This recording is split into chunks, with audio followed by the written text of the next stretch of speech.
Monday morning, or sorry, Monday 12:30ish. Yep, 12:26. Pretty hot outside.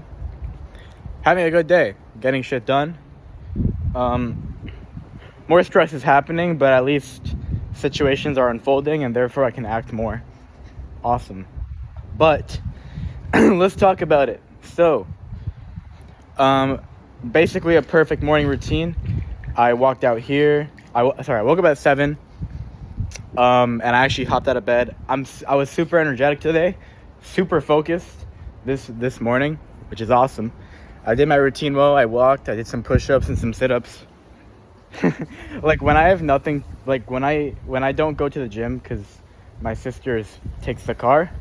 What I'll do is I'll literally just do some girl push-ups and do some crunches. I'll do 2 sets of those. That'll activate my muscles enough to just like call it kind of like a mini workout. The goal is to get the blood pumping and just do something, like better than nothing. Walked around, did our workout, awesome. Had a great cold shower, got ready super quickly. Did my self-tea packet very well outside. Got to work, and then we called Jerome. We had a follow-up with Jerome. We have another follow-up. Really funny, man. I knew it was gonna happen, and I'm just expecting. I'm starting to kind of. It sounds funny because I've been doing this for almost 2 years now, but I'm starting to get the hang of this.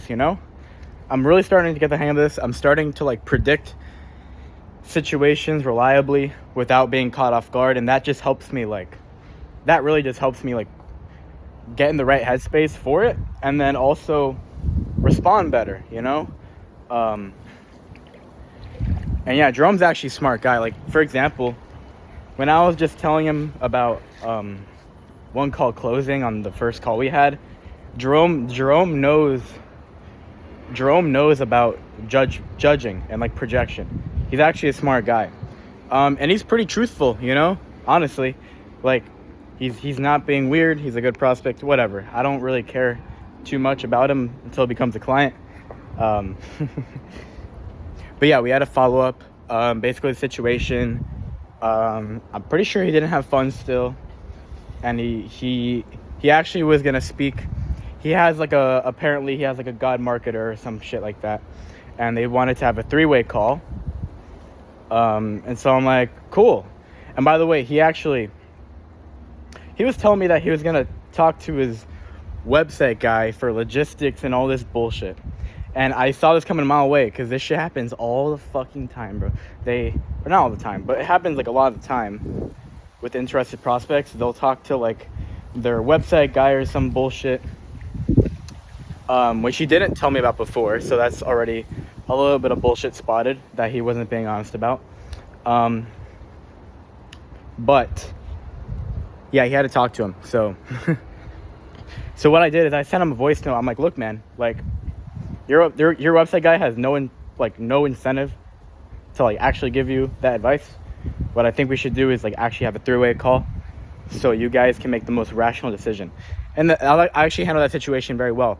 And then right after he read that voice note, I called him and he answered the call, and I was like, you have the voice note? And then we talked about it, and he's like, yeah, you're absolutely right, Nick. We should get a 3-way call going. And then we'll get a 3-way call going and really have a conversation there, which I'm going to close their ass super hard. I'm not gonna give up. I'm gonna be fucking relentless. I don't give a fuck until they either curse me out and leave the call, or if they say yes. But anyways, what am I thinking? Yeah, we had a follow-up with Jerome. That took a little bit of time. And then I actually started, and then from there I was like, okay, we're gonna have to schedule something else. He doesn't even know the time. He's gonna talk to his guy, and they're gonna schedule something in the calendar. But anyways, which, just for context, I'm already expecting Like, the guy's gonna say some bullshit before they even schedule. They're gonna be like, Nick, we really just talked and we this is just not a good fit for us. Like some shit like that. And then I'll be ready to like fucking get him at with some, I don't know. We had that call, and then I started cold calling. I did all my cold calls today. I did 120 on Go High Level. Double dialed them. And guess what? 0 meetings. Let's go. We had like 5 pitches. Dude, that's less than 5%. Jesus Christ, bro. But yeah, we had 5 pitches, like 3 resignations or something. Actually, no. I'm joking. Am I joking? No. I don't remember. It's either 5 pitches or 5 resignations. I don't remember, if I'm being honest with you. I'm not gonna pull my metrics because it will end this video. But I don't know. We had no meetings. So yeah, and we started SMS and all that stuff. And we did our tracking. But yeah, the only thing I got done today, I got a follow-up done with Jerome, which is resulting in another follow-up. But honestly, like, the objections he's giving are pretty valid. You know, they're not fully bullshit. It's a little bit of procrastination because, like, bro, just fucking buy my product already. But it's not like, if they were dumb objections, I would have, like, really, like, hammered that shit in. Anyways, though, what was I gonna say?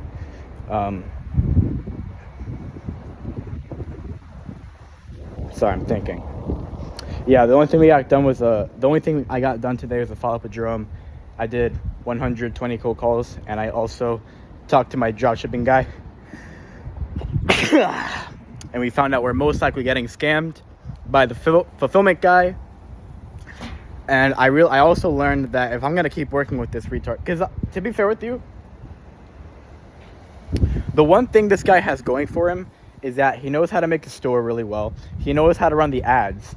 And like, if I'm being honest, the ads are very profitable. Like, we'll spend like $200 and make like at least $800, you know, even $1,000 or $2,000 if we get a big order. It's kind of volatile because you can get small orders like 50, 75, 100. But then you can get orders like 300, 500, 1,000, 2,000. And those orders will come occasionally. And those orders will ramp up the ROAS really a lot. So he's really good at it. He's just good, but he's just stupid. he got us scammed twice now. And like, I'm 99% sure he got scammed. For details that I won't mention, they're not sensitive, but I just don't want to talk about it. It'd take too long. But we found out the situation a bit more. He's gonna call me later. We're gonna make a plan, and yeah, it sounds like we're either gonna like get hella chargebacks, or we can fulfill on our own, which is gonna take quite a bit of money. Dude, is that fucking marijuana, bro? You gotta be kidding me, bro. Bro, these fuckers are smoking weed, bro. It smells so bad. Can I jump and see this guy? Yeah, this fucker's smoking, bro. Anyways, Christ, someone's fucking smoking, like marijuana. Anyways, I got hella distracted by that. Situation's unfolding. We're gonna figure out our plan and go from there. And yeah, fulfillment seems to be a lot better. It looks like Lino's ads got unrejected, and if that is the case, like, we're gonna be fine. We're gonna start getting leads, and then from there we'll have a good shot to see what the big bottleneck is, because you can't really identify a bottleneck if your ads are rejected, because it's not even that the ads are still running, because there's multiple, but the problem is that when the ads get rejected, it affects the entire campaign, and if it affects the CPM, and so then you don't have accurate data to work with, just because the campaign's kind of skewed. So yeah, things are going good. You just gotta put in a lot of work today. We finished our cold calls. By now it is 12:36.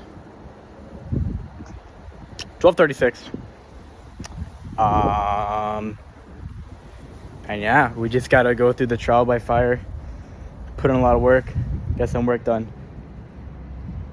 And just the more work we put in, like, the better chance we'll have.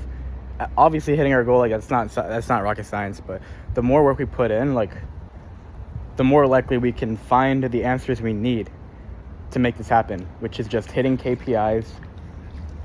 And yeah, it's just hitting KPIs. The more testing we could do, the better, the more iterations we can make. Simple shit. Summary, we got a little bit done. We got a lot of work to put in. We have 0 calls in our calendar today. If I'm being honest though, like, I'm fine with that because, like, we're gonna focus on acquisition later. Right now, I'm just focusing on getting some money off of my current clients because right now, I have $6,000 in the bank. And to be fair, the chargebacks are probably gonna put me in negative $10,000, which is, but there's no money tied to my bank account, so they're not gonna actually get that money. That's just how the numbers are going to play out maybe in the long term, if I even have to pay that amount. Because I never use Shopify, so I don't know what they're capable of doing. For example, Stripe. Like, I have like negative $17,000 on Stripe, and I just haven't paid for it, and nothing's really happening, and it's just fine. And I honestly think they're going to ignore it. But yeah, I never know what Shopify is going to do. But worst case scenario, I mean, dude, honestly, like, I can talk about the hypotheticals all day. We just gotta wait for shit to hit the fan, put in some work, and wait for the situation to unfold, and then we'll know exactly what's going on and what's gonna happen, and all that good stuff. But the point is, I have $6,000 in the bank, and again, like, the plan is to get my clients successful, so I can, one, get testimonials, like more good video testimonials, and then they're gonna be the easiest to sell to, you know? Like, Lino paid $450 so far. If Lino closes 2 jobs, bro, he's gonna pay me another $300, like, easily. Or maybe another fucking $400. Just get him to pay more, you know? So those are gonna be the easiest clients to sell. And Kevin's already pretty much sold. He's gonna pay me like $300 this week as well. So yeah, and then from there, like, when we get the situation solved where all my clients are actually getting results, and I don't have to think about them getting results, and I'm just doing bare minimum. So if they're closing a couple jobs, I'm gonna leave them alone. I'm not trying to build the best product right now. What I'm trying to do is save my clients so they can at least pay me, and then after that I can focus on acquisition, and then through getting more clients with the bare minimum that I'm doing, I'm gonna be able to, like, really make a good product from there. So that's kind of the plan. But all right, see you guys later. I'll put in some fucking work. Let's get it.